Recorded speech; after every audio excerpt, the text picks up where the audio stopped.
আমারে ফাঁসানো হইতেছে, সব মিথ্যা কথা। আমি কোনো পাপ করি নাই।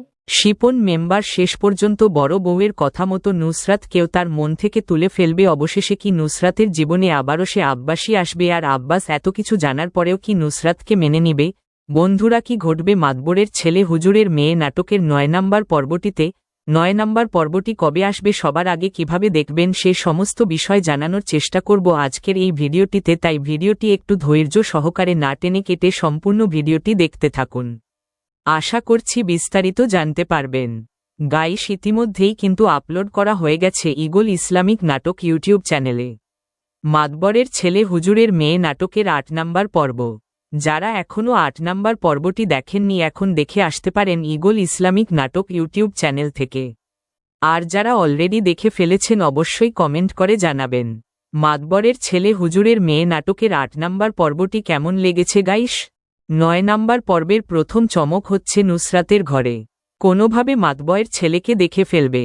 শিফন মেম্বারের বড় বউ দেখার পর কিন্তু নুসরাতের নামে কলঙ্ক রটনার চেষ্টা করবে। একের পর এক মিথ্যা বানিয়ে বানিয়ে তার স্বামী আর কি তার স্বামীর কাছে কান ভারী করার চেষ্টা করবে। অবশেষে বড় বউয়ের কথা মতোই যদি নুসরাতকে ভুল বোঝে, তাহলে তো নুসরাতের জীবনে আবারও সেই অমাবস্যা নেমে আসবে। সবকিছু মিলে এই ৯ নম্বর পর্বটি অনেক ইন্টারেস্টিং হতে চলেছে। আর এই ৯ নম্বর পর্বটি আপনারা দেখতে পারবেন আগামী মঙ্গলবার দুপুর রাত ৩টেটায় শুধুমাত্র ঈগল ইসলামিক নাটক ইউটিউব চ্যানেলে।